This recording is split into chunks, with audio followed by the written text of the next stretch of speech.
я вообще-то из артистической семьи. У меня мама моя народная артистка России. Вот. Драматическая актриса.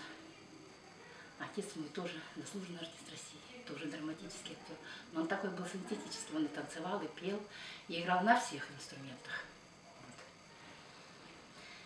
Ну и, соответственно, они были очень многодетная семья. Мама наша родила 9 детей, представляете? Ничего себе. Еще Я и народный артист. Я 8-й, это называется вечность. 8-ка это вечность, да? Ну, слава Богу, что мы все были живы, здоровы. Вот. Но сейчас нас, конечно, мало.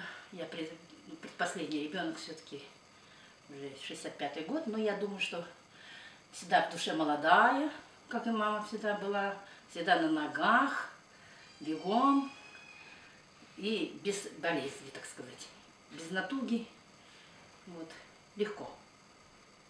Несмотря ни на что, ни на минусы, ни на плюсы, житейские, жизненные и какие-то вот обстоятельства, меня это удовлетворяет. Жизнь, она не должна быть такой вот прям ровной, да. Вот. Ровность это вообще напоминает вот это, вы знаете, болото. Вот. А вот здесь у меня кардиограмма такая, знаете, вверх-вниз, вверх-вниз. Значит, человек живет, у нас есть вот такой вот, как сказать, такой рисунок жизни. Вот. То вверх, то, как говорится, вверх, то вниз, то вверх, то вниз. Вот не должно быть вот прямой.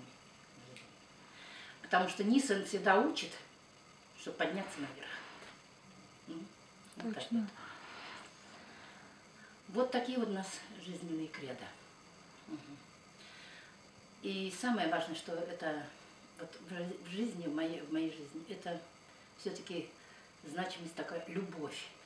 Любовь в широком смысле слова. Любовь, она должна быть такая, знаете, вот говорит, Бог это любовь, да?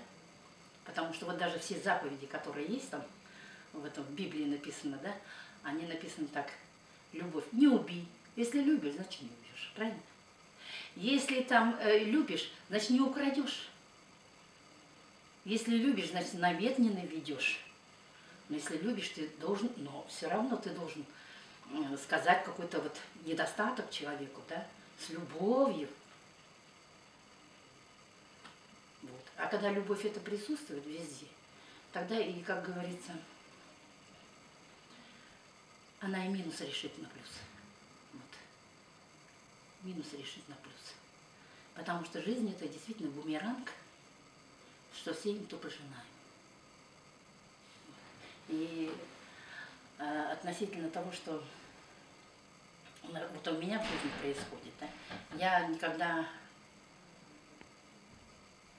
не отчаиваюсь. Потому что все же приходит с опытом.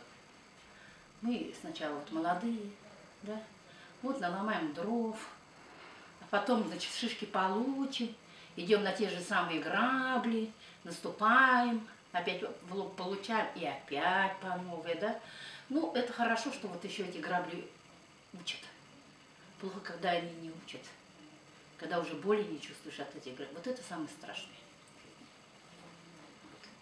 А когда ты осознаешь, что ты чего-то неправильно сделал, неправильно что-то вот предпринял, и слава Богу, потому что ты уже начинаешь себя менять.